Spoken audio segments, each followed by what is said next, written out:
Dear brothers and sisters, life is full of ups and downs, moments of joy and moments of pain. But what does it truly mean to remain patient?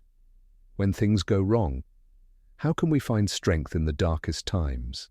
Today, we're talking about patience in times of difficulty and loss. This is one of the most powerful tools Allah has given us to navigate the hardships we face in life. So grab a seat and let's explore how to turn our toughest moments into opportunities for growth and reward, inshallah. We all face challenges, don't we? Some days it feels like the weight of the world is on our shoulders. Maybe you've lost someone you love dearly, or you've faced financial struggles, health problems, or even emotional pain that no one else can understand. It's in these moments, when everything feels overwhelming, that patience becomes our anchor.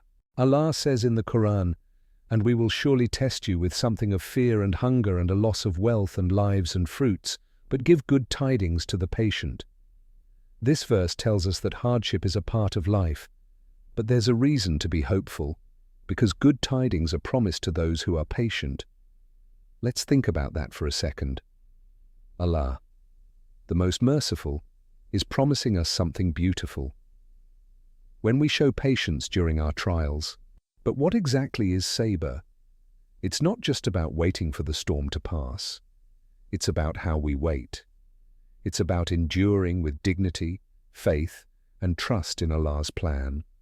Sometimes we think that being patient just means staying quiet, but it's much deeper than that. It's a form of ibadah, a worship that brings us closer to Allah. There's a beautiful hadith that says, "No fatigue, nor disease, nor sorrow, nor sadness, nor hurt, nor distress befalls a Muslim, even if it were the prick he receives from a thorn, but that Allah expiates some of his sins for that." Every single hardship we endure is an opportunity for us to grow spiritually. Allah, in His infinite mercy, removes sins from us with every tear we shed, with every heartache we feel. Let me ask you this, my brothers and sisters, when something bad happens, what's our first reaction? For most of us, it's shock, maybe anger, frustration, or even despair. But here's the thing. It's natural to feel these emotions. We're human, after all. But the difference comes in how we deal with those emotions. What if, instead of asking, "Why me?" we ask, "What is Allah trying to teach me?" Imagine shifting that mindset.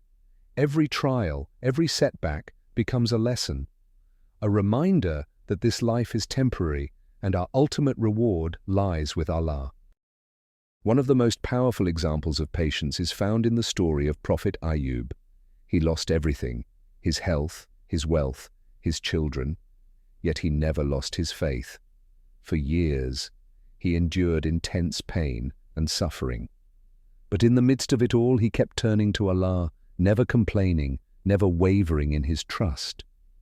And what was his reward? Allah restored everything to him and more. This is a reminder that patience is not passive, it's active. It's turning to Allah in dua, seeking His help, and trusting that He will guide you through, because even in the worst moments, Allah is with us. As Allah says in the Qur'an, "Indeed, Allah is with the patient."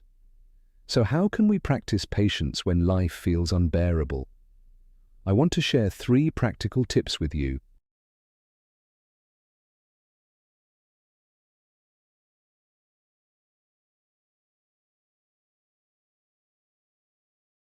When we're going through something tough, it's easy to get lost in the moment. But remind yourself that this hardship is temporary. Our ultimate goal is the hereafter. Every test you face is an opportunity to elevate your status in Jannah. You don't have to go through your struggles alone. Surround yourself with people who remind you of Allah and support you in your journey. Whether it's a friend, family member, or even an online community, seek out those who will lift you up when you feel down. You don't have to go through your struggles alone. Surround yourself with people who remind you of Allah and support you in your journey. Whether it's a friend, family member, or even an online community, seek out those who will lift you up when you feel down. Never underestimate the power of dua. Speak to Allah. Pour your heart out to Him. He knows what you're going through, and He's always listening. Remember, dua is not just asking for relief. It's also a way of showing that you trust His plan, even when it's hard to see. Brothers and sisters, patience is not about suppressing our pain or pretending everything is fine. It's about facing our trials head-on, with faith in our hearts.